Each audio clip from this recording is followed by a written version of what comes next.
नमस्कार, स्वागत है आप सभी का डीडी न्यूज पर। आप देख रहे हैं मिड डे प्राइम। मैं हूं रमा त्यागी। अगले 1 घंटे में हम बात करेंगे देश भर की बड़ी खबरों की, बताएंगे दुनिया भर में कौन कौन सी खबरों पर है सबकी नजर, क्या चल रहा है खेल और अर्थ जगत में, और कुछ झलके फिल्म, कला और संस्कृति के क्षेत्र से भी। लेकिन सबसे पहले हेडलाइंस। राज्यसभा और लोकसभा में आज भी हंगामा, कार्यवाही दोपहर 2 बजे तक के लिए स्थगित। राहुल गांधी की माफी पर अड़ी बीजेपी, तो वहीं विपक्ष भी हिंडनबर्ग मुद्दे पर कर रहा है जेपीसी जांच की मांग।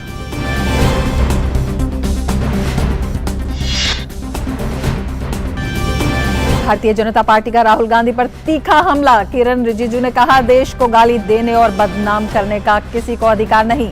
कहा, राहुल के बयानों से कांग्रेस को ही होता है नुकसान।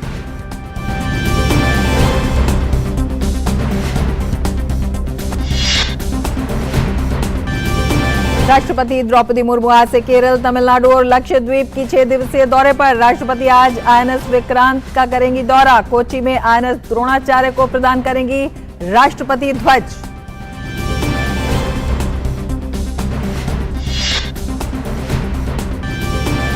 बिहार के उप मुख्यमंत्री तेजस्वी यादव 25 मार्च को सीबीआई के सामने होंगे पेश। सीबीआई ने दिल्ली उच्च न्यायालय में तेजस्वी को गिरफ्तार नहीं करने का दिया आश्वासन। दिल्ली आबकारी नीति घोटाला मामले में भारत राष्ट्र समिति, बीआरएस नेता और तेलंगाना के मुख्यमंत्री चंद्रशेखर राव की बेटी के कविता ईडी के सामने नहीं हुई पेश। खबरों के मुताबिक प्रतिनिधियों के जरिए जांच एजेंसी के समक्ष दस्तावेज पहुंचाने की तैयारी।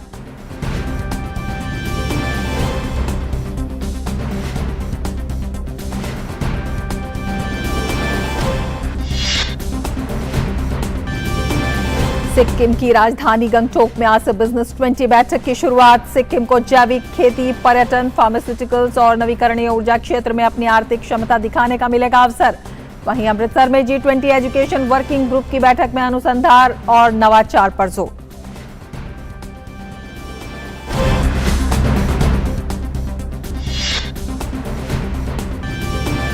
और महिला विश्व बॉक्सिंग चैंपियनशिप में आज विश्व चैंपियन जरीन पेश करेंगी चुनौती। अजरबैजान की मुक्केबाज से होगा पहले दौर में सामना।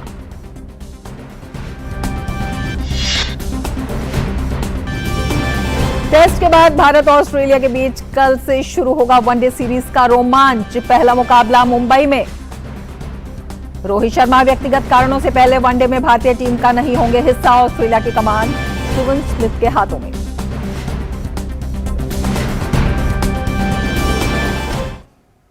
और अब बड़ी खबरों पर विस्तार से नजर।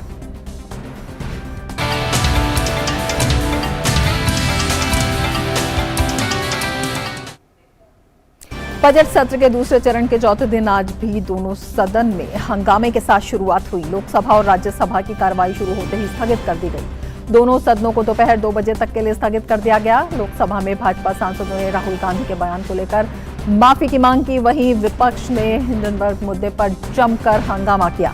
विपक्ष के सांसद नारेबाजी करते हुए वेल में आ गए।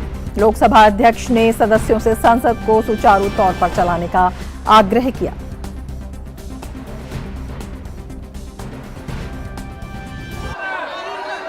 बजट पे चर्चा नहीं करना चाहते, प्रश्नकाल पे चर्चा नहीं करना चाहते, नारेबाजी करना चाहते हैं। क्या उचित है ये? आप बाहर जाकर चर्चा करते हैं, मौका नहीं देते और बेल में आके नारेबाजी करते हैं। गलत गलत।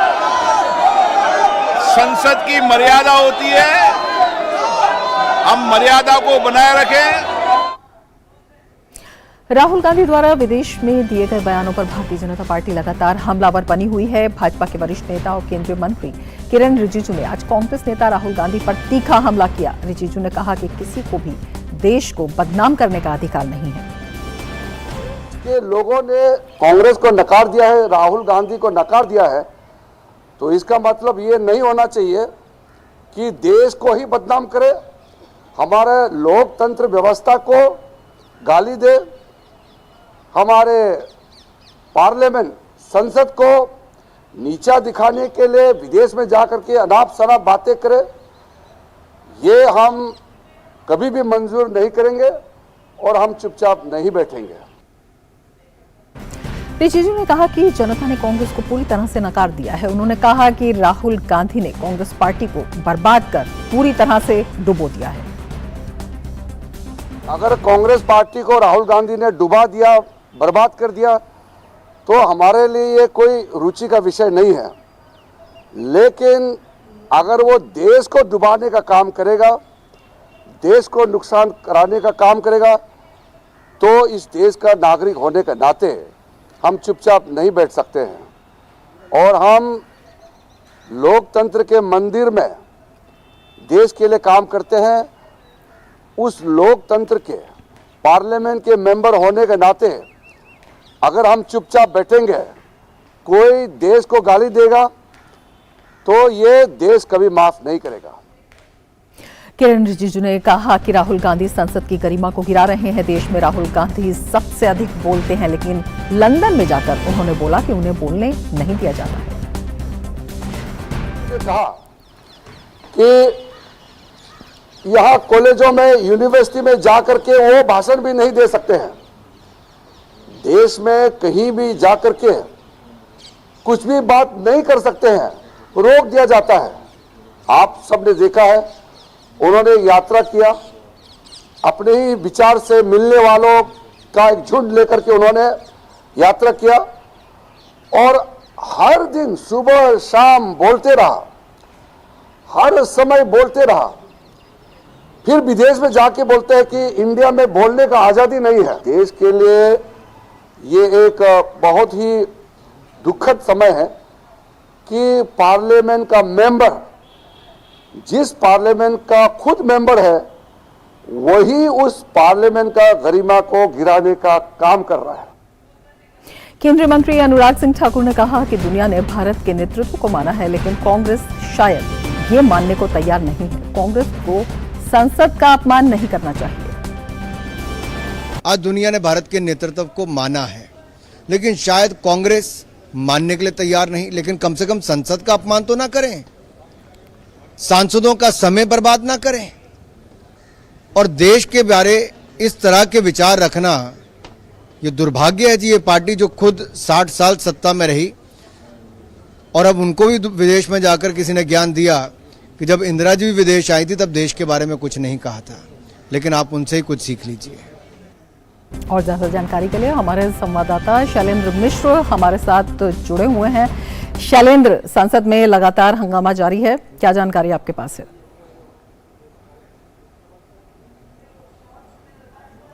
देखिए, 2 बजे अब एक बार जब फिर लोकसभा शुरू होगी तब देखना होगा कि आखिर क्या कोई सहमति बनती है या फिर सदन चलाने को लेकर। लेकिन जिस तरह के आसार हैं, जैसे हमने 11 बजे देखा, लोकसभा अध्यक्ष ने कहा कि आप वेल में ना आए, नारेबाजी ना करें, आप जो बात कहना चाहते हैं आपको मौका दिया जाएगा।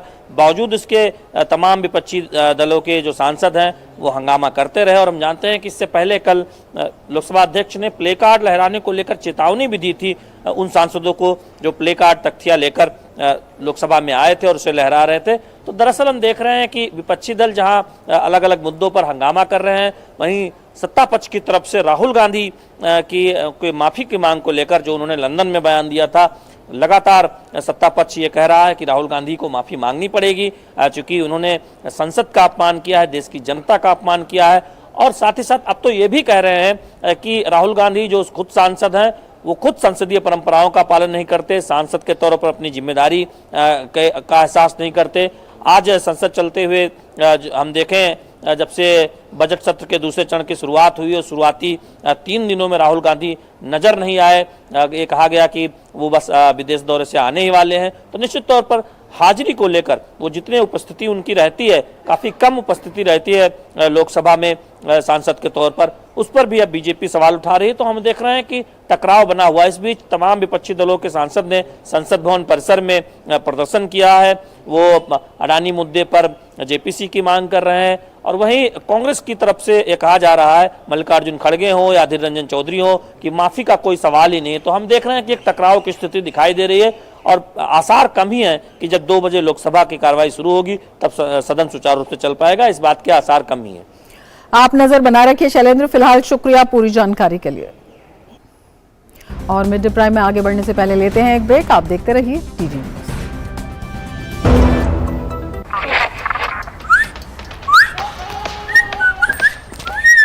ये किया but no hand wash, germs करेंगे out. Hand wash reminder by your hand ambassador Sachin Tendulkar का हाथ, सेवलॉन स्वस्थ इंडिया मिशन। Sir 50,000 advance. पर इतना कैश तो हम नहीं लाए। और आज बैंक भी बंद है। इलाज है डिजिटल पेमेंट का आसान सा डोज। लेकिन अरे घबराइए मत, सावधानी के साथ करेंगे तो कोई साइड इफेक्ट भी नहीं होगा। फोन लाइए मुझे, यहाँ फोन लगाइए। डिजिटल पेमेंट से लेन देन हो सकता है आसान, सुरक्षित और तेज। मैंने तो इन्हें डिजिटल पेमेंट सिखा दिया है, आपने? क्योंकि आरबीआई कहता है कि डिजिटल पेमेंट अपनाओ, औरों को भी सिखाओ।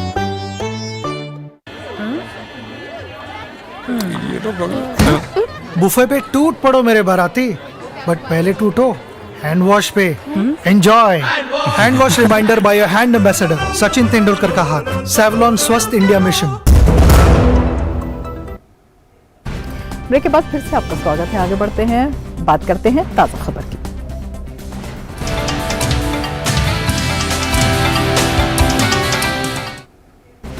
रेलवे में नौकरी के बदले जमीन घोटाले में सीबीआई के समन के खिलाफ बिहार के उप मुख्यमंत्री तेजस्वी यादव की याचिका पर आज दिल्ली हाई कोर्ट में सुनवाई हुई। दिल्ली हाई कोर्ट में सीबीआई ने तेजस्वी यादव को गिरफ्तार न करने का आश्वासन दिया, जिसके बाद तेजस्वी यादव की ओर से कहा गया कि आगामी 25 मार्च को वो नई दिल्ली में सीबीआई हेडक्वार्टर में सुबह 10:30 बजे पेश होंगे। दिल्ली शराब घोटाले में तेलंगाना के मुख्यमंत्री केसीआर की बेटी के कविता प्रवर्तन निदेशालय के सामने आज पेश नहीं होने जा रही हैं। खबर है कि उन्होंने अपने प्रतिनिधियों के जरिए जांच एजेंसी के समक्ष दस्तावेज पहुंचाने की तैयारी की है। इससे पहले ईडी 11 मार्च को कविता से पूछताछ कर चुकी है। ईडी ने उन्हें तीसरी बार तलब किया था। ईडी की पूछताछ के खिलाफ कविता ने सुप्रीम कोर्ट का दरवाजा खटखटाया था। सुप्रीम कोर्ट ने के कविता को कोई राहत नहीं दी और कोर्ट ने पूछताछ पर रोक लगाने से इनकार कर दिया था। हालांकि कोर्ट ने मामले को सुनवाई के लिए स्वीकार कर लिया था। सुप्रीम कोर्ट 24 मार्च को सुनवाई की तारीख तय सुप्रीम कोर्ट ने की है। दिल्ली में शराब नीति में कथित अनियमितताओं को लेकर केंद्रीय जांच एजेंसी की कार्रवाई जारी है। इस मामले में दिल्ली के उप मुख्यमंत्री मनीष सिसोदिया को पहले ही गिरफ्तार किया जा चुका है। इससे पहले आज पूछताछ को देखते हुए पीआरएस विधायक के कविता के आवास के बाहर सुरक्षा व्यवस्था कड़ी कर दी गई है। भाजपा नेता हरीश खुराना ने के कविता पर निशाना साधते हुए कहा कि कविता जी कह रही हैं उनका शराब घोटाले में कोई हाथ नहीं है और वो मनीष सिसोदिया को भी नहीं जानती, लेकिन कविता के सीए पुच्ची बाबू ने साफ कहा है कि उनके मनीष सिसोदिया और अरविंद केजरीवाल से संबंध हैं। हरीश खुराना ने कहा कि कविता सारे सवालों के जवाब दे, ना कि राजनीति खेले। तेलंगाना के मुख्यमंत्री की बेटी के कविता की पेशी है ईडी के सामने। ईडी तो सख्त सवाल पूछेगा ही, लेकिन आज दिल्ली की जनता भी आपसे सख्त सवाल पूछ रही है। सवाल ये है कि आप कहती है कि मेरे कोई संबंध नहीं है दिल्ली की लिकर पॉलिसी से और मैं कभी भी मनीष सिसोदिया नहीं मिली। There is a political understanding between K. Kavita and the CM and Deputy CM of Delhi. In that process, K. Kavita also met Mr. Vijay Nair on 19th and 20th of March 2021. CBI ने feedback unit मामले में मनीष सिसोदिया के खिलाफ मामला दर्ज किया है। CBI ने 6 अन्य आरोपियों के खिलाफ भी मामला दर्ज किया है। दिल्ली सरकार की ओर से 2015 में फीडबैक यूनिट गठित की गई थी। दिल्ली की मौजूदा सरकार पर आरोप है कि सरकारी विभागों और संस्थाओं के कामकाज के संबंध में फीडबैक लेने के नाम पर गठित की गई इस यूनिट के जरिए राजनीतिक जासूसी कराई जा रही थी। मामले में सीबीआई ने प्राथमिकी दर्ज कर अपनी जांच शुरू की थी और पाया था कि इस यूनिट को बनाने में भ्रष्टाचार किया गया है और नियमों को ताक पर रखकर इस यूनिट का गठन किया गया है। ये जांच सीबीआई ने तत्कालीन डिप्टी सेक्रेटरी विजिलेंस दिल्ली सरकार के एस मीणा की शिकायत पर की थी।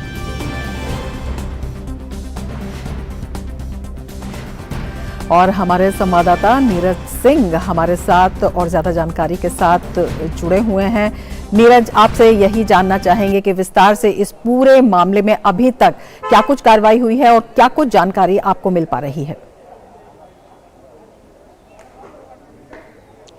देखिए, जहाँ तक के कविता का प्रश्न है तो के कविता आज ईडी की जो पूछताछ है उसमें शामिल नहीं हुई है। सबसे बड़ी बात है कि 24 मार्च को सुप्रीम कोर्ट में सुनवाई होनी है इस मामले को लेकर। यही कारण है कि के कविता एक मनोवैज्ञानिक जो गेम है वो खेलने की कोशिश कर रही हैं कि किसी भी तरीके से वो 24 मार्च तक बचती रहे पूछताछ से, और 24 मार्च के बाद जो कोर्ट डायरेक्शन दे उसके बाद ही वो जो ईडी की इन्वेस्टिगेशन है उसमें शामिल हों। यही कारण है कि उन्होंने अपना एक प्रतिनिधि ईडी मुख्यालय भेजा है। थोड़ी देर पहले ही वो प्रतिनिधि यहाँ से निकला है, और जो नेक्स्ट सम्मन है ईडी का वो किस तारीख को है ये अभी जानकारी नहीं मिली है, लेकिन थोड़ी देर के बाद ही ये भी पता लग पाएगा कि अगली बार ईडी पूछताछ के लिए के कविता को कब बुलाएगी। के कविता इसलिए भी महत्वपूर्ण है कि आज जब ईडी उनसे पूछताछ करती तो आज मनीष सिसोदिया यहाँ पर मौजूद हैं। इसके अलावा जो अरुण पिल्लई जिनको गिरफ्तार किया है वो यहाँ मौजूद हैं। उच्ची बाबू जो के कविता के पहले अकाउंटेंट रहे हैं, पूर्व अकाउंटेंट रहे हैं, वो यहाँ पूछताछ में शामिल होते और इन तीनों ही लोगों को बैठाकर तब के कविता से पूछताछ की जाती, क्योंकि पिछली बार 9 घंटे के करीब के कविता से पूछताछ हुई थी और के कविता ने ईडी के किसी भी सवाल का जवाब नहीं दिया। ईडी जब उनसे पूछ रही थी कि जो साउथ कार्टेल है और दिल्ली की जो पूर्व आबकारी नीति थी शराब को लेकर, उसमें किस तरीके से उनकी भूमिका थी। 100 करोड़ की जो रकम साउथ से यहाँ भेजी गई थी, खासतौर से आम आदमी पार्टी के पास पहुँचाई गई थी, जिसमें से 30 करोड़ से ज़्यादा की रकम गोवा के इलेक्शन में खर्च की गई थी और बाकी 70 करोड़ की रकम बंदरबाट हुआ था आम आदमी पार्टी के नेताओं और पार्टी के बीच में। तो उसको लेकर सवाल जवाब करना था, क्योंकि अरुण पिल्लई जिसको गिरफ्तार किया है वो साउथ की जो लॉबी थी, शराब लॉबी, उसका एक फेस था। उस फेस के पीछे जो भूमिका है वो के कविता और दूसरे लोगों की थी। और के कविता अब ये जरूर कह रही हैं कि जो मनीष सिसोदिया है उनसे कभी मुलाकात नहीं हुई, लेकिन इसका एक जो फैक्ट है वो मैं आपको बताता हूँ कि सबसे पहले इस शराब नीति में दिनेश अरोड़ा नाम का एक शख्स सामने आता है। दिनेश अरोड़ा की मुलाकात संजय सिंह से होती है एक रेस्टोरेंट में। संजय सिंह दिनेश अरोड़ा को मनीष सिसोदिया के पास लेकर आते हैं और मनीष सिसोदिया दिनेश अरोड़ा से कहते हैं कि जो व्यापारी हैं उनको आप इकट्ठा करिए और पार्टी तक पैसा पहुंचाइए। विजय नायर दिनेश अरोड़ा की मार्फत अरुण पिल्लई से मुलाकात होती है और उसके बाद के कविता का रोल सामने आता है। तो के कविता स्पष्ट तौर से मालूम था इस पूरे शराब के खेल में एक बड़ी भूमिका के कविता की थी। के कविता की भूमिका और उनके संबंध जो हैं, उनके जो सीए हैं, उन्होंने भी इसकी पुष्टि की है।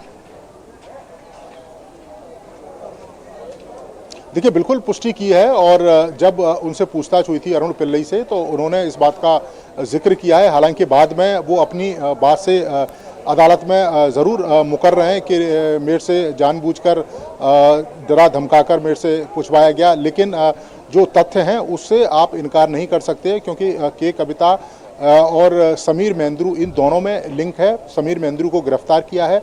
समीर महेंद्रू की इंडो स्पिरिट जिसको शराब के तहत यहाँ पर ठेके मिले थे उसमें 65% की हिस्सेदारी के कविता और उनके जो करीबी लोग हैं उनके पास है। 32% की हिस्सेदारी अरुण पिल्लई के पास है, जिसे आप कह सकते हैं कि ऑफ शेयर लिए गए थे इंडो स्पिरिट के, और वो भी के कविता के ही शेयर थे। तो इस तरीके से उनकी भूमिका काफ़ी महत्वपूर्ण है और आज का दिन इसीलिए काफ़ी महत्वपूर्ण था कि तीनों चारों लोगों को बैठाकर उसमें पूछताछ होनी थी। पिछली बार 9 घंटे की पूछताछ में के कविता ने किसी भी सवाल का जवाब नहीं दिया, लेकिन अब के कविता बहाना बना रही हैं, लगातार कोशिश कर रही हैं कि 24 मार्च तक किसी तरीके से वो पूछताछ में शामिल ना हो। आप नजर बना रखें नीरज। फिलहाल शुक्रिया पूरी जानकारी के लिए। हम वीडियो प्राइम में फिलहाल वक्त है एक ब्रेक का। आप देखते रहिए टीडी न्यूज।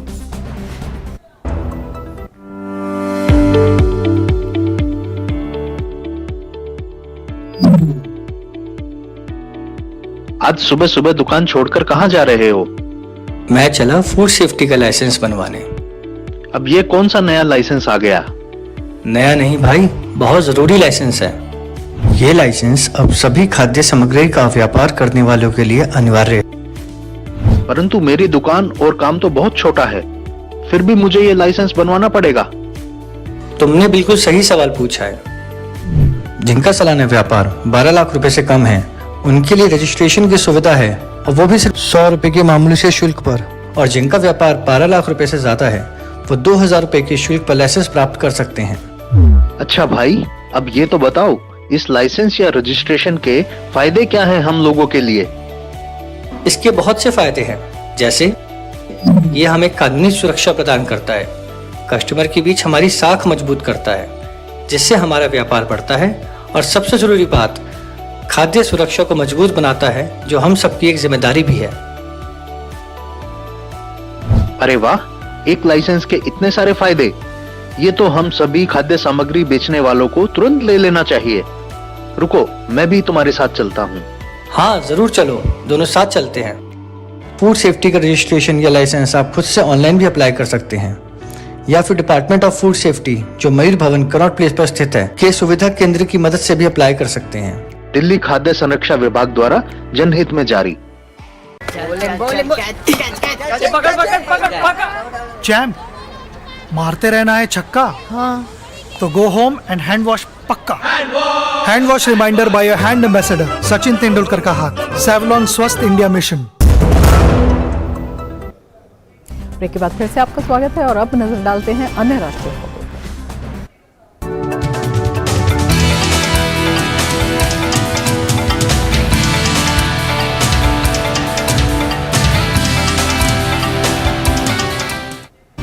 राजस्थान में वीरांगनाओं के साथ दुर्व्यवहार पर भाजपा के राज्य प्रभारी अरुण सिंह ने कहा, वीरांगनाओं के साथ दुर्व्यवहार किया जाना बेहद दुर्भाग्यपूर्ण है। बहुत संवेदनशील मामला है।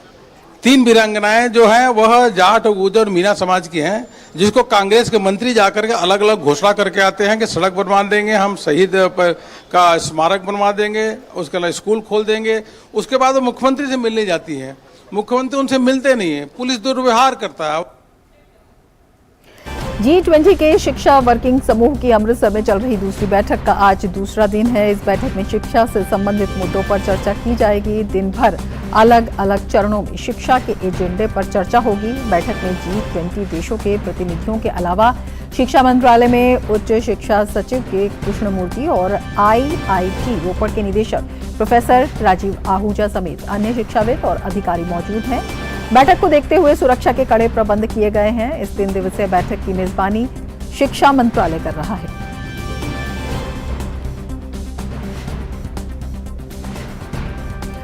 सिक्किम की राजधानी गंगटोक में आज से G20 के तहत बिजनेस 20 की बैठक शुरू हो रही है। इस बैठक के दौरान सिक्किम को जैविक खेती, पर्यटन, फार्मास्यूटिकल्स और नवीकरणीय ऊर्जा क्षेत्र में अपनी आर्थिक क्षमता दिखाने का अवसर मिलेगा। पूर्वोत्तर में आयोजित होने वाली 4 व्यापार शिखर बैठकों में से ये तीसरी बैठक है।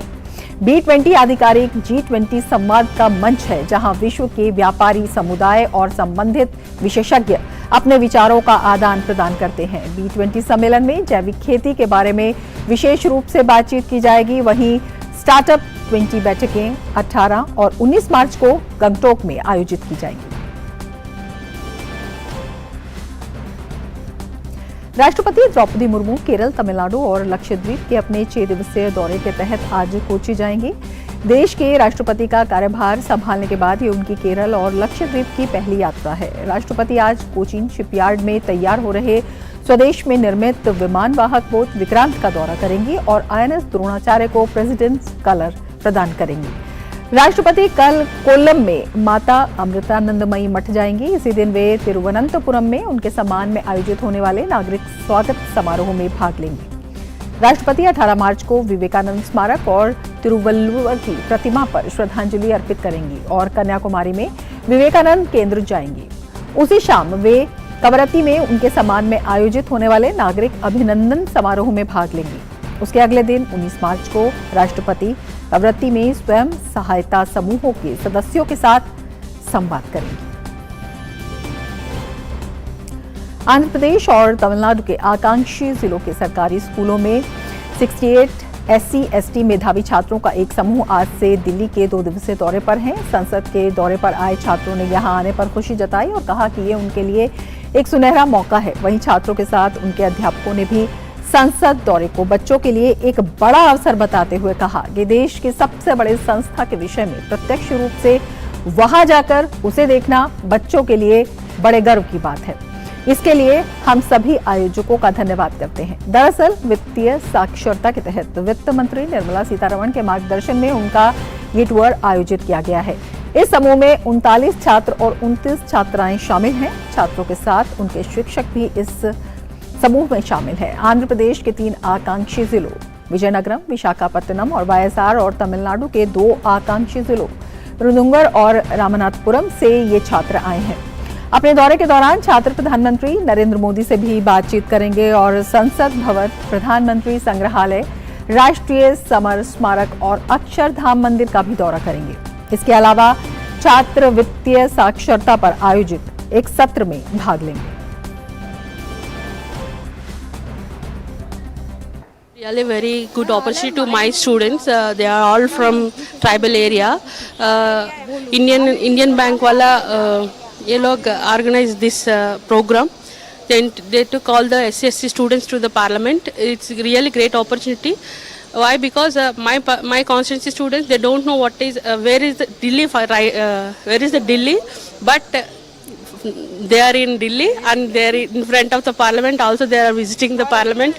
They know everything about what is going on in entire India and what is there in the parliament, what is happening in the parliament. Really very happy because my students, they know what is happening into the parliament. They know everything, and also they got good opportunity to visit the parliament and Delhi also. Very much thankful to the Indian Bank.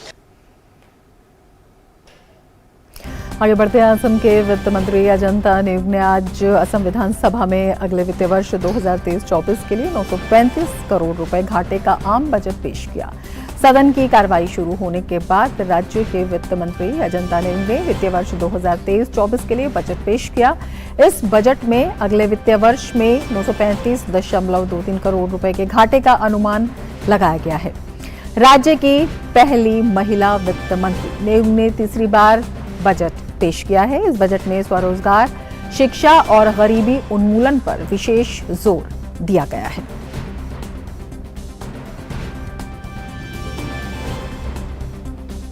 और अब देख लेते हैं देश भर की कुछ अन्य खास खबरें।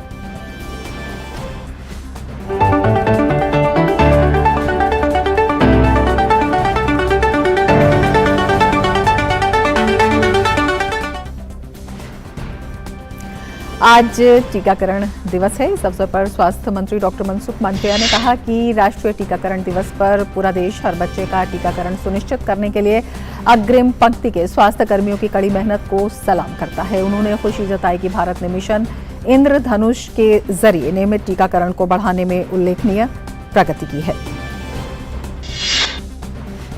भारत में स्मार्टफोन को लेकर सुरक्षा परीक्षण की कोई नई योजना नहीं बन रही है। दरअसल रॉयटर्स की एक रिपोर्ट सोशल मीडिया पर वायरल हो रही है जिसमें इस तरह का दावा किया गया है।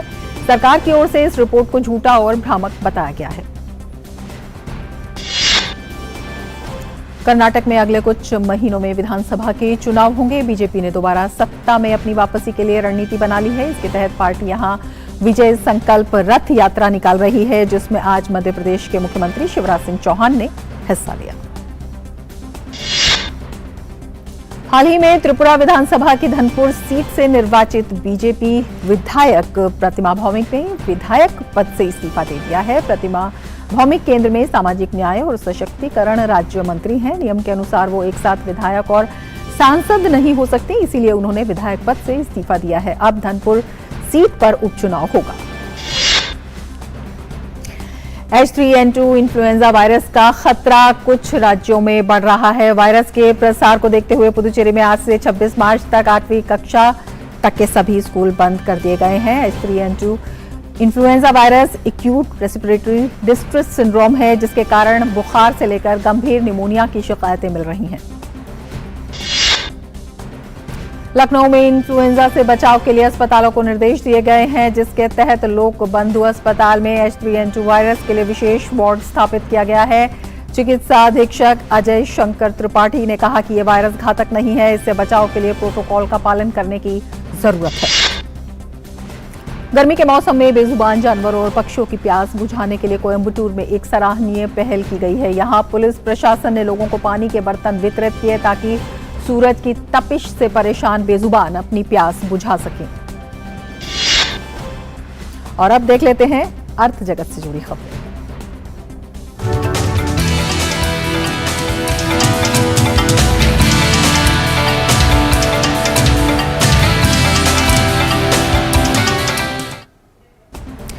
स्टार्टअप के मामले में भारत ने चीन को पीछे छोड़ दिया है। रिपोर्ट के मुताबिक भारत में साल 2022 में 23 कंपनियों को यूनिकॉर्न का दर्जा मिला, जो चीन की तुलना में कहीं अधिक है। बीते वर्ष चीन में $1 अरब के मुकाबले वाले ऐसे स्टार्टअप की संख्या महज 11 रही। ये लगातार दूसरी बार है जब इस मामले में भारत ने चीन को पीछे छोड़ा है। IVCA बेनिन कंपनी की रिपोर्ट में बताया गया है कि अब भारत में उच्च मूल्य वाली इन कंपनियों की संख्या 96 हो गई है। हालांकि इस वर्ष यूनिकॉर्न बनने वाली कंपनियों की संख्या 2021 के मुकाबले लगभग आधी है। उस समय देश में 44 यूनिकॉर्न बने थे और उस वर्ष इनकी कुल संख्या 73 पर पहुंच गई थी। रिपोर्ट के मुताबिक इस वर्ष 23 यूनिकॉर्न में से 9 शीर्ष 3 महानगरों को छोड़कर दूसरे शहरों से है। ये बताता है कि वित्त पोषण अब छोटे शहरों में काम करने वाले स्टार्टअप को भी मिल रहा है।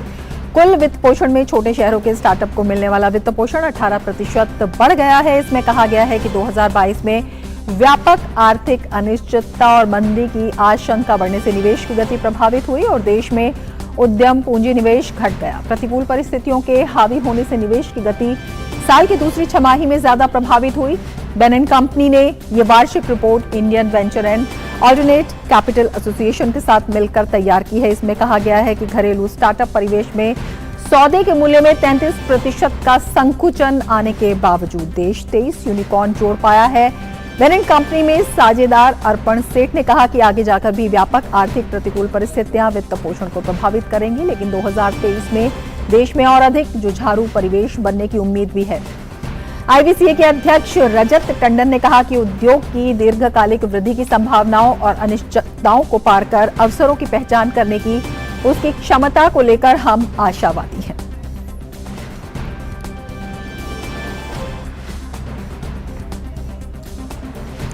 मोटे अनाजों के उत्पादक किसानों एवं कारोबारियों के लिए ये वर्ष अति महत्वपूर्ण होने वाला है। वर्ष 2023 को अंतर्राष्ट्रीय मिलेट श्री अन्न वर्ष घोषित होने के साथ ही देश में मोटे अनाजों के उत्पादन, खपत और निर्यात की संभावनाएं तलाशने में सरकारी तंत्र सक्रिय हो गया है। देश में श्री अन्न की लोकप्रियता भी बढ़ रही है। दूसरे देशों ने भी इसके महत्व को समझा है। स्पष्ट है कि मांग के अनुसार आपूर्ति की जिम्मेदारी भी भारत की होगी, क्योंकि मोटे अनाजों के उत्पादन में भारत अन्य देशों की तुलना में सबसे आगे है। श्री अन्न के महत्व को इसी से समझा जा सकता है कि केंद्रीय बजट में इसे प्रोत्साहित करने का प्रस्ताव आते ही मोटे अनाजों के लिए विश्व बाजार की तलाश शुरू कर दी गई। केंद्र सरकार ने कृषि एवं प्रसंस्कृत खाद्य उत्पाद निर्यात विकास प्राधिकरण को जिम्मेदारी सौंपी, उसके संसाधन बढ़ाए। एपीडा ने भी तत्परता दिखाते हुए 2 स्तरों पर काम शुरू कर दिया। उसने ऐसे 30 प्रमुख देशों की सूची बना ली है जो मोटे अनाज के बड़े आयातक हैं। साथ ही अपने देश के 21 राज्यों में उत्पादन बढ़ाने की कार्ययोजना भी बना ली गई है। एपीडा ने एक कदम और बढ़ाते हुए श्री अन्न की खपत और कारोबार को प्रोत्साहित करने के लिए श्री अन्न ब्रांड का निर्माण किया है। रेडी टू ईट और रेडी टू सर्व के अनुकूल श्री अन्न पर आधारित सैंपल और स्टार्टअप जुटाए जा रहे हैं, जो ज्वार, बाजरा, रागी एवं अन्य मोटे अनाजों से noodles, biscuits, breakfast, pasta, serial mix, cookies, snacks एवं मिठाइयां आदि बना सके, ताकि विश्व बाजार में निर्यात को बढ़ावा देने में सहूलियत हो सके। ऐसे उत्पादों को अंतर्राष्ट्रीय व्यापार मेलों के दौरान प्रचारित भी किया जाना है। कृषि मंत्रालय ने पहले ही ज्वार, बाजरा, रागी एवं कुट्टू जैसे मोटे अनाजों को पोषक घोषित कर रखा है। खाद्य प्रसंस्करण उद्योग मंत्रालय वर्ष 2026-27 तक बाजरा आधारित उत्पादों को प्रोत्साहित करने की योजना पर 800 करोड़ खर्च करने जा रहा है। भारत के मौसम के लिहाज से मोटे अनाज की खेती इसलिए भी अनुकूल है कि इसमें गेहूं एवं धान जैसी फसलों की तुलना में कम पानी की जरूरत होती है। यही कारण है कि प्रधानमंत्री भारत को मोटे अनाज का हब बनाना चाहते हैं। मिड डे प्राइम में आगे बढ़ने से पहले ले लेते हैं एक ब्रेक। आप देखते रहिए डीडी न्यूज।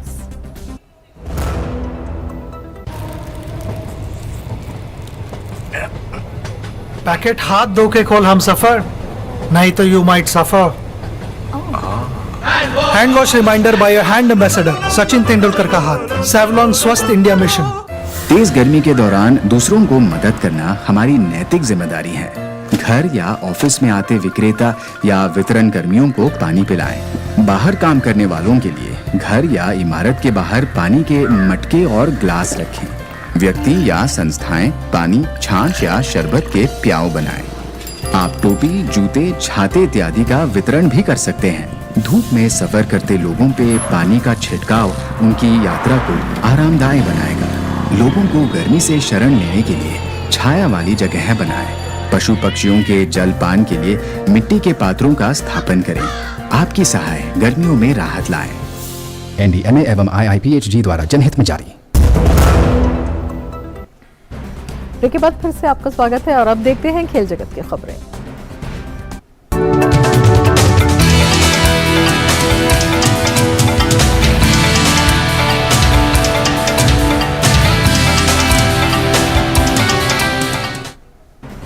और खेल की खबरों के साथ गौरव हमारे साथ जुड़ चुके हैं। गौरव, क्या कुछ खास है आज खेल की दुनिया में? शुक्रिया रमा। और खेल की खबरों की शुरुआत करेंगे कल से शुरू होने वाली भारत और ऑस्ट्रेलिया के बीच वनडे सीरीज की खबर के साथ। बॉर्डर गावस्कर ट्रॉफी को जीतने के बाद अब भारतीय टीम वनडे सीरीज में भी खुद को बेस्ट साबित करने के लिए मैदान पर होगी। वैसे भारतीय टीम ने अपनी सरजमी पर पिछली 2 वनडे सीरीज जो कि श्रीलंका और न्यूजीलैंड के खिलाफ खेली गई थी वो 3-0 से अपने नाम किया था। ऐसे में भारत ऑस्ट्रेलिया के खिलाफ भी अपने इसी रुतबे को बरकरार करने उतरेगा। ऑस्ट्रेलिया के खिलाफ टेस्ट सीरीज को 2-1 से अपने नाम करने के बाद अब तैयारी वनडे सीरीज को फतेह करने की है। पहला मुकाबला मुंबई के वानखेड़े स्टेडियम में खेला जाएगा। भारत की बात करें तो पहले मैच में रोहित शर्मा की गैर मौजूदगी में हार्दिक पांड्या कप्तानी करते नजर आएंगे। वहीं ओपनिंग में ईशान किशन सलामी बल्लेबाजी करते हुए नजर आ सकते हैं। भारतीय टीम कुलदीप यादव और युजवेंद्र चहल की जोड़ी के साथ भी दिख सकती है। न्यूजीलैंड के खिलाफ सीरीज में दोनों ने शानदार प्रदर्शन किया था, जबकि केएल राहुल भी पहला वनडे खेलते नजर आ सकते हैं। उधर ऑस्ट्रेलिया की बात करें तो यहाँ टीम की कप्तानी का भार स्टीवन स्मिथ के कंधों पर होगा। मिशेल मार्श और ग्लेन मैक्सवेल जैसे बड़े नाम टीम इंडिया के लिए सिरदर्द साबित हो सकते हैं। ऐसे में टीम काफी मजबूत दिख रही है। वहीं डेविड वार्नर का जुड़ना टीम को एक अलग ही रंग देगा। आंकड़ों की बात करें तो भारत ने वानखेड़े के मैदान पर 19 वनडे मैच खेले हैं, जिसमें से 10 में उन्हें जीत मिली है। दूसरी तरफ ऑस्ट्रेलिया ने यहाँ 4 वनडे मैच खेले हैं, जिसमें से 3 में जीत मिली है और 1 मैच में हार। भारत और ऑस्ट्रेलिया के बीच अब तक कुल 143 वनडे मैच खेले गए हैं। इसमें से 53 मुकाबलों में भारत ने जीत हासिल की है, जबकि ऑस्ट्रेलिया के खाते में 80 जीत दर्ज है। 10 मैच का कोई नतीजा नहीं निकल सका है।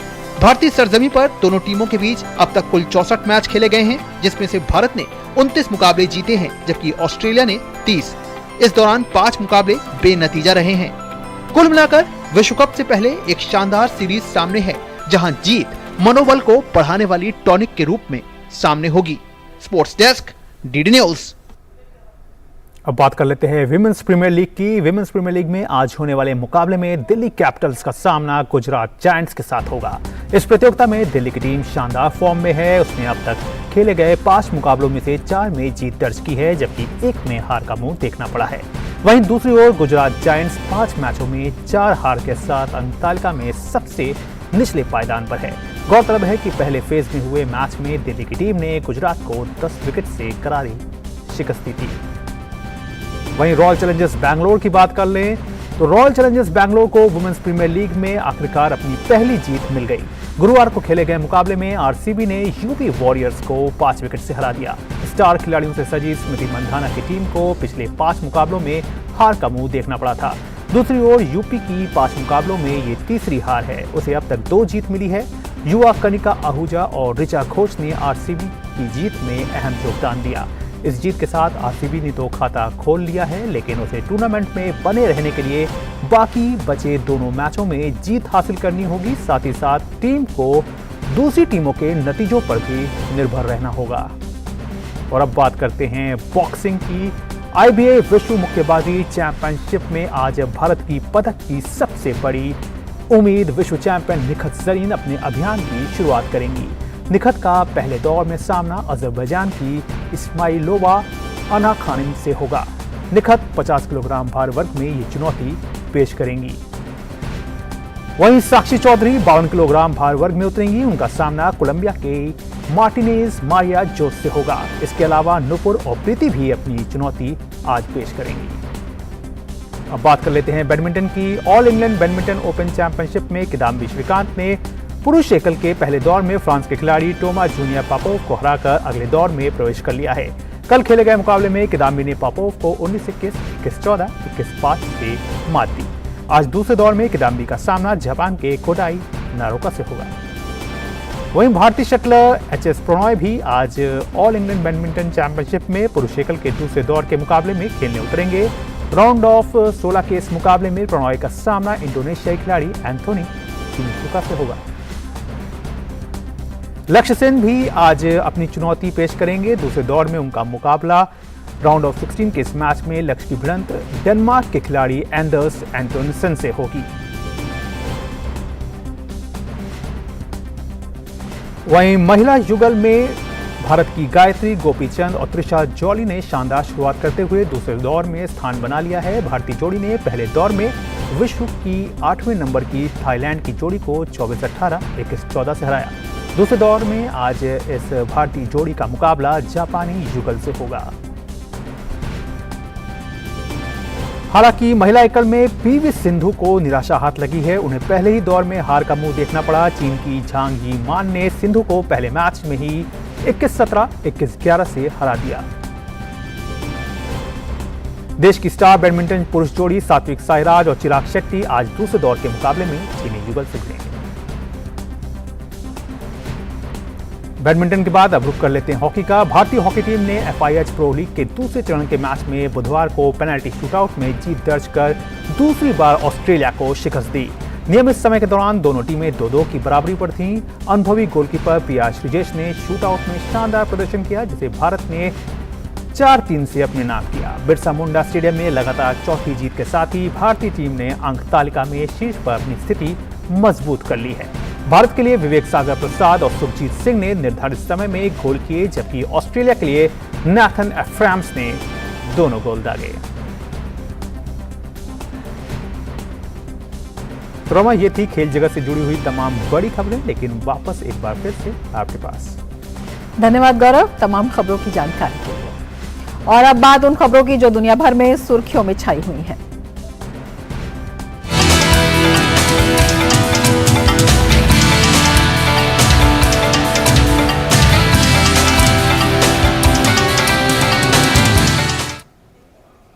लॉस एंजल्स के पूर्व मेयर एरिक गारसेटी भारत में अमेरिका के नए राजदूत होंगे। अमेरिकी सीनेट ने गारसेटी के नामांकन पर मुहर लगा दी है। भारत में अमेरिकी राजदूत के रूप में उनके नामांकन को सीनेट में 52-42 से मंजूरी मिली। भारत में अमेरिकी राजदूत का पद पिछले 2 साल से अधिक समय से खाली था। एरिक को राष्ट्रपति जो बाइडेन का करीबी माना जाता है। 50 साल के एरिक राष्ट्रपति चुनाव में जो बाइडेन के चुनाव अभियान का हिस्सा थे। भारत में राजदूत बनाए जाने के बाद एरिक गारसेटी ने खुशी जताई। उन्होंने कहा कि वो भारत में महत्वपूर्ण हितों का प्रतिनिधित्व करने वाली अपनी सेवा शुरू करने के लिए तैयार हैं।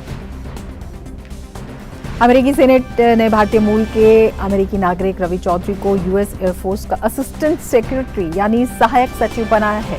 रवि एयरफोर्स में ऊर्जा, इंस्टॉलेशन और पर्यावरण संबंधी मामलों की जिम्मेदारी निभाएंगे। सीनेट में हुई वोटिंग के दौरान चौधरी के पक्ष में 65 वोट पड़े।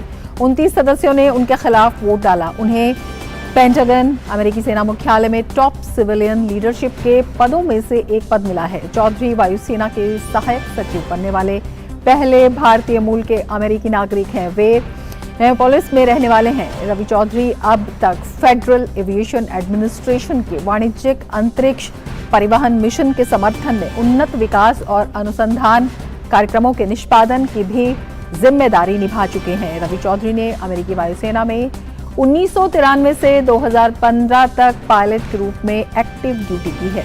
उन्होंने अफगानिस्तान और इराक में हुई लड़ाई में हिस्सा लिया है। वायुसेना से रिटायर होने के बाद चौधरी ने फेडरल एविएशन एडमिनिस्ट्रेशन के कमर्शियल स्पेस ऑफिस में 5 साल काम किया। पूर्व राष्ट्रपति ओबामा ने उन्हें एशियाई अमेरिकियों और प्रशांत द्वीप समूह पर राष्ट्रपति के सलाहकार आयोग में सेवा देने के लिए नियुक्त किया था।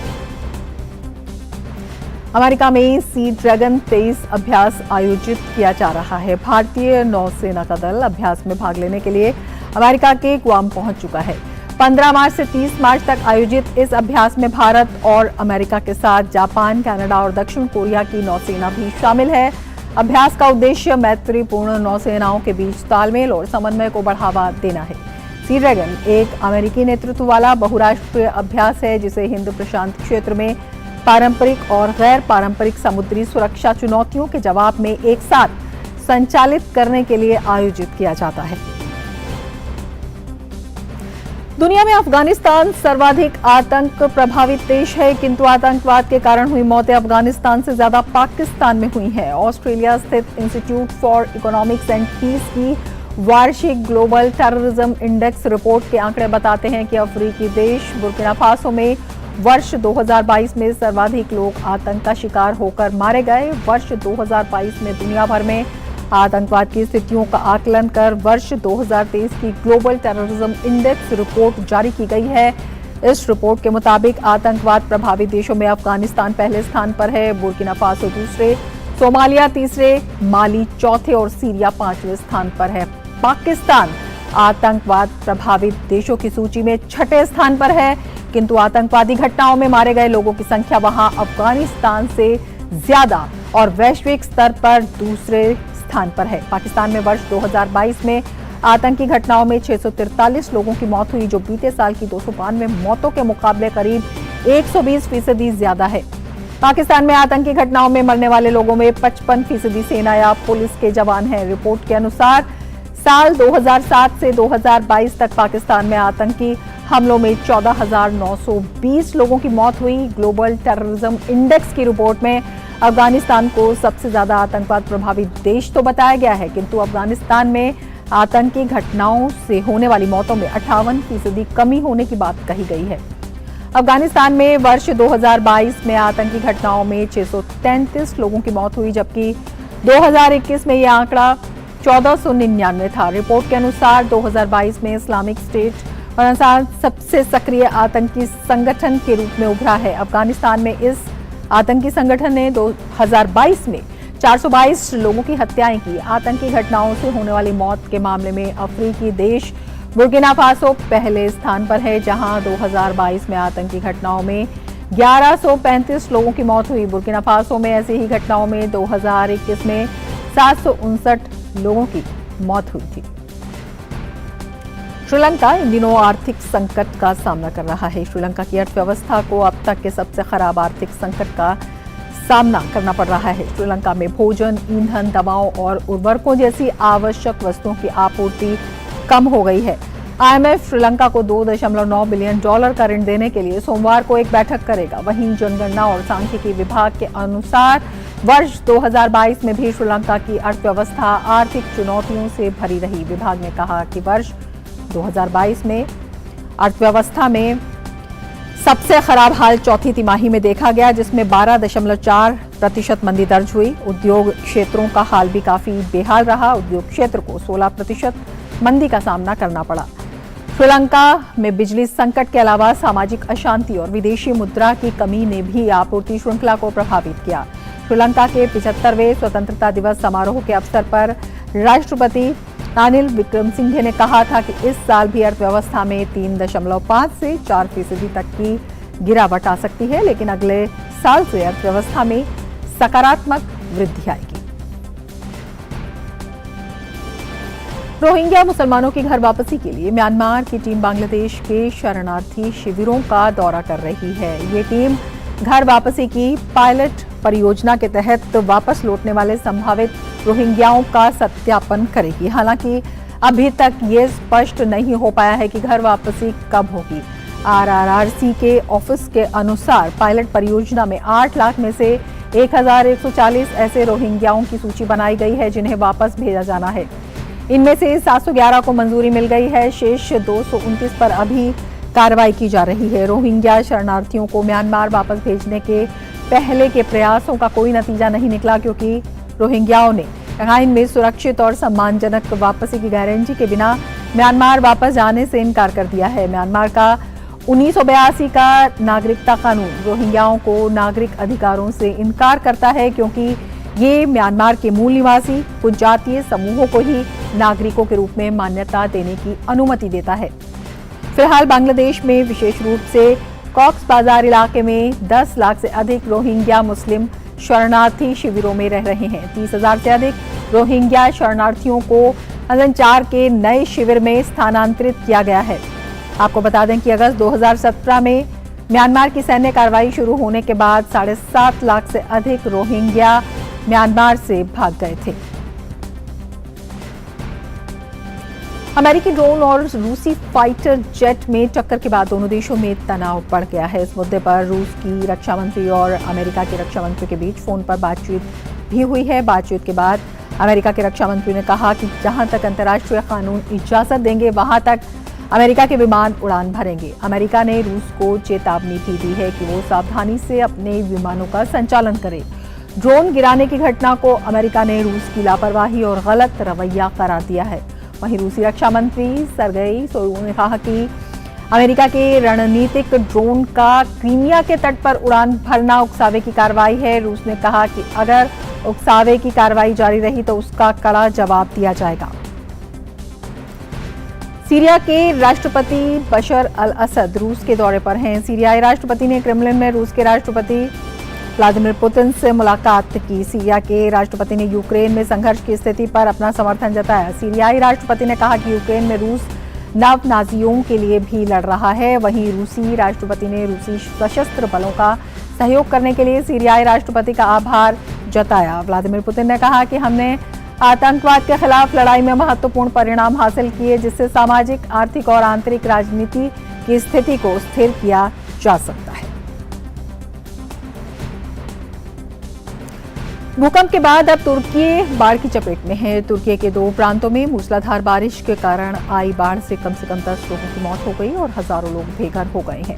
दक्षिण पूर्व प्रांत सानलुफा और आदिमान प्रांत में बाढ़ से 10 लोगों की मौत हो गई है। कई लोगों को पानी से भरे राहत शिविरों से निकाला गया। इन शिविरों में भूकंप में बचे हुए लोग शरण लिए हुए थे। मरीजों को भी अस्पताल से बाहर निकाला गया। तुर्की की आपदा प्रबंधन एजेंसी ने कहा कि दोनों प्रांतों में से प्रत्येक में बचाव अभियान में 1 दर्जन से अधिक गोताखोर लगे हुए हैं। पिछले महीने इन दोनों प्रांत में भूकंप से कई लोगों की मौत हो गई थी और हजारों लोग बेघर हो गए थे। आज नेशनल वैक्सीनेशन डे यानी राष्ट्रीय टीकाकरण दिवस है। बुलेटिन के आखिर में आपको छोड़ जाते हैं आज के न्यूज लेंस के साथ, जिसमें हम जानेंगे कि आखिर क्यों मनाया जाता है राष्ट्रीय टीकाकरण दिवस और क्या है इस दिन को मनाने का उद्देश्य। आप देखिए ये जानकारी और हमें दीजिए इजाजत। नमस्कार।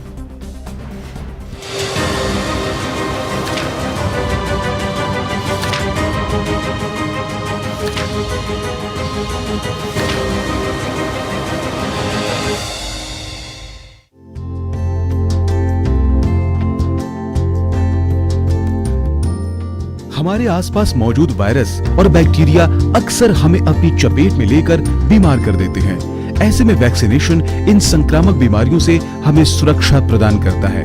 वैक्सीन वायरस या बैक्टीरिया के खिलाफ हमारी रक्षा करते हुए हमें कई गंभीर बीमारियों से बचाती है। ऐसे में यह बेहद जरूरी है कि हम सब अपने लिए जरूरी वैक्सीन जरूर लगवाएं। इसलिए लोगों को वैक्सीनेशन का महत्व बताने के मकसद से हर साल 16 मार्च को नेशनल वैक्सीनेशन डे यानी राष्ट्रीय टीकाकरण दिवस मनाया जाता है। किसी खास मकसद से मनाए जाने पर हर दिवस के लिए कोई न कोई थीम तय की जाती है। राष्ट्रीय टीकाकरण दिवस भी हर साल अलग अलग थीम के साथ मनाया जाता है। अगर बात करें इस थीम की तो साल 2023 में राष्ट्रीय टीकाकरण दिवस की theme vaccines work for everyone निर्धारित की गई है। राष्ट्रीय टीकाकरण दिवस के मौके पर स्वास्थ्य मंत्री मनसुख मांडविया ने ट्वीट करते हुए लिखा कि राष्ट्रीय टीकाकरण दिवस पर पूरा देश हर बच्चे का टीकाकरण सुनिश्चित करने के लिए अग्रिम पंक्ति के स्वास्थ्य कर्मियों की कड़ी मेहनत को सलाम करता है। भारत ने मिशन इंद्रधनुष के विभिन्न चरणों के माध्यम से नियमित टीकाकरण को बढ़ाने में उल्लेखनीय प्रगति की है। सबसे पहले जान लेते हैं आखिर क्यों मनाया जाता है राष्ट्रीय टीकाकरण दिवस। बता दें कि 16 मार्च 1995 को पहली बार देश में मुंह के जरिए पोलियो वैक्सीन की पहली खुराक दी गई थी। साथ ही इसी दिन भारत को पोलियो मुक्त बनाने के मकसद से सरकार ने पल्स पोलियो अभियान की शुरुआत की थी, जिसके तहत 0 से 5 साल की उम्र के सभी बच्चों को पोलियो की 2 बूंद दी गई थी। तब से हर साल इस अभियान की सफलता के उपलक्ष्य में 16 मार्च को राष्ट्रीय टीकाकरण दिवस मनाया जाता है। पहली बार 1995 में राष्ट्रीय टीकाकरण दिवस मनाया गया। अगर बात करें राष्ट्रीय टीकाकरण दिवस के उद्देश्यों की तो राष्ट्रीय टीकाकरण दिवस मनाने का उद्देश्य टीकाकरण की आवश्यकताओं के बारे में लोगों को जागरूक करना है। साथ ही साथ लोगों को टीकाकरण का महत्व समझाकर जिंदगी को सुरक्षित बनाना है। जानकारों के मुताबिक पिछले कुछ दशकों में वैक्सीनेशन दुनिया भर में जानलेवा बीमारियों से लड़ने के लिए एक महत्वपूर्ण हथियार बन गया है। वर्तमान दौर में भी वैक्सीन द्वारा निभाई जा रही भूमिका को नजरअंदाज नहीं किया जा सकता। पिछले 2 सालों से राष्ट्रीय टीकाकरण दिवस का महत्व और बढ़ गया, क्योंकि भारत सहित दुनिया भर के देशों में कोविड-19 के खिलाफ दुनिया का सबसे बड़ा टीकाकरण अभियान चलाया जा रहा है। Bureau report, DD news.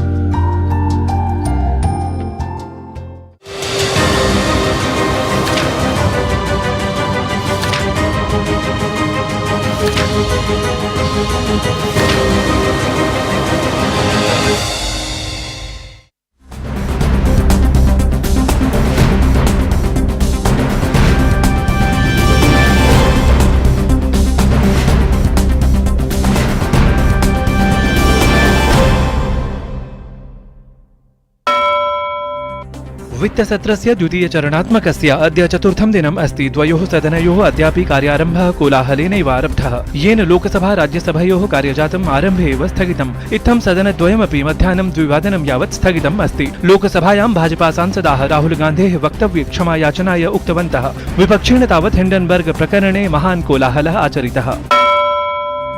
G20 शिक्षा कार्यकारी समूहस्य द्वितीया मन्त्रणा अमृतसरे आयोज्यमाना अस्ति। मन्त्रणायाः द्वितीये दिने अद्य शिक्षा सम्बद्धेषु प्रकरणेषु चर्चा करिष्यते। उपवेशने G20 इति सदस्यदेशानां प्रतिनिधयः, शिक्षा मन्त्रालये उच्चशिक्षा सचिवः के कृष्णामूर्तिः, IIT रोबर्ट् स्थितस्य निदेशकः प्रोफेसर राजीव आहूजाः, अन्ये शिक्षाविदः अथ अधिकारिणः उपस्थिताः सन्ति। तत्र सुरक्षायाः व्यापकाः प्रबन्धाः कृताः सन्ति। 3 दिनात्मकम् एतत् सम्मेलनं शिक्षा मन्त्रालयेन आयोज्यमानमस्ति। संयुक्त राज्य अमेरिकायां सी ड्रैगन 23 इति अभ्यासः आयोज्यमानः अस्ति। भारतीय नौसेनादलम् अभ्यासे सहभागं कर्तुं संयुक्त राज्य अमेरिकायाः गुआम स्थलं सम्प्राप्तवत्। अद्य प्रभृति मार्च मासान्तं यावत् आयोज्यमाने अत्र अभ्यासे भारत संयुक्त राज्य अमेरिकां समेत्य जापान, कनाडा, दक्षिण कोरिया देशानां च नौसेनाः अपि सम्मिलिताः सन्ति। अभ्यासस्य उद्देश्यं मैत्रीपूर्ण नौसेना समन्वय समेधनम् अस्ति। संयुक्त राज्य अमेरिकीयेन प्रतिनिधिमण्डलेन अद्य भाजपा दलस्य राष्ट्रियोपाध्यक्षेण वैजयन्त जयपाण्डा इत्येतेन सह मेलनं कृतम्। नवदिल्ली स्थिते भाजपा मुख्यालये सम्मेलन कार्यक्रमः समाचरितः। कर्णाटकस्य परिवहन विभागीय कर्मचारिभ्यः सुखदा सूचना। राज्य प्रशासनेन कर्मचारिणां वेतनमाने 15% मितस्य वृद्धेः निर्णयः कृतः अस्ति। कर्णाटकस्य मुख्यमन्त्री बसवराजः बोम्मयी उक्तवान् यत् एतस्मिन् सम्बन्धे अद्य आदेशः प्रकाशयिष्यते।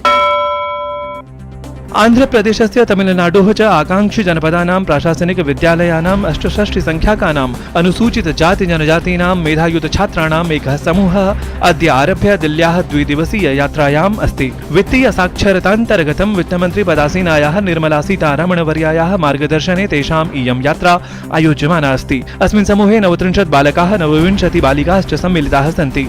छात्रैः सह तेषां शिक्षकाः अपि सन्ति। यात्रावधौ छात्राः प्रधानमन्त्रिणा नरेन्द्र मोदिना समं संवादमपि करिष्यन्ति। उत्तराखण्डस्य फूलदेयी इति प्रसिद्धस्य लोकपर्वणः अवसरे विद्यालयीय छात्राः मुख्यमन्त्रिणा पुष्कर सिंह धामी इत्यनेन समं मुख्यमन्त्रिणः आवासे फूलदेयी पर्व आमानितवन्तः।